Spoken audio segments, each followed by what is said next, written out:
Spenót, Hungarian cream spinach. Screenshot this recipe. These are the ingredients you will need. One package feeds 2 people. 2 packages feeds 4. Go ahead and decide how much garlic you want. I use about 3 cloves of garlic. Sometimes I add a 4th for extra flavor. You can use butter or oil for this recipe, but I use butter because it's creamier. I was taught how to do it with oil, however. Defrost your frozen spinach beforehand. You're going to add it to a cup of salty water and bring it to boil under a lid. Cook it for an additional 10 to 15 minutes to making it nice and soft. You want the water to be dark green in color. That's how you know it's getting ready to be turned off. It should look very limp.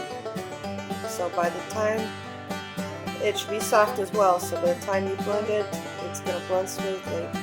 Remove it from heat. I like to put it in a separate container because it cools faster this way. And while it's cooling, we're going to go ahead and mince the garlic. Mince it up, get your flour out. I use gluten-free flour for this recipe. Blend your spinach with a hand blender. It's easier this way, I guess. You're going to want to blend it thoroughly so there are no streams floating around in there and everything is blended to your taste. Some people like it extra smooth. I like it somewhere in the middle. It's all up to personal preference. Now melt your butter or oil in a big pan. You can use a saucepan for this, but I have used a large skillet for this video.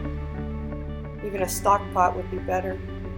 Add your garlic once the butter or oil is hot and stir it around continuously because you don't want to overcook your garlic. Make sure the garlic is about halfway cooked by the time you add in the flour. 2 tablespoons is good, but if you're using gluten-free flour, like I do, you're going to want to add another ½ tablespoon of flour. Depends on how thick your roux is. Now I had to add a little more because I thought it was too thick. When I'm ready, and this is how you could tell, it's going to be light brown.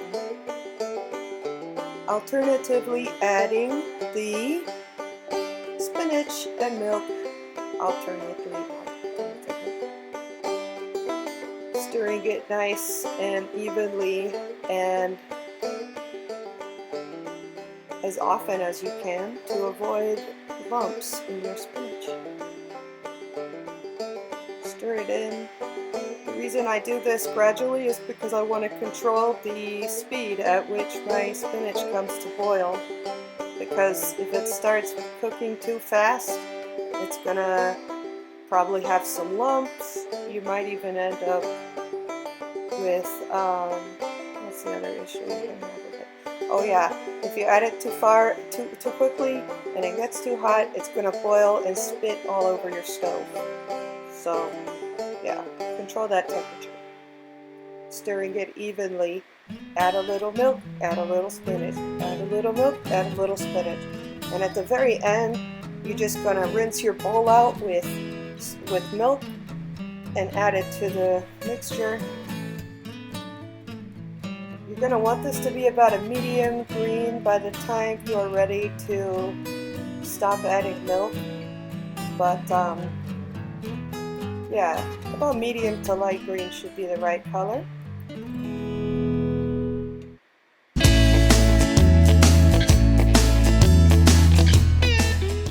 I'm using a whisk because that also helps cut down on the little flour balls that you might end up with, but it looks pretty smooth from here. I'm adding my salt and my pepper. By the time the spinach is getting ready, and this is definitely something you're going to want to stay close to the stove for, making sure that you stir it You may have to add a little milk here or there if you feel like it's boiling a little too fast. This should take approximately 20 to 30 minutes after you started melting the butter, so it's a relatively quick meal. I've whipped it up in about 30 minutes altogether. So. It should look this thick by the time you're done adding all that in spinach.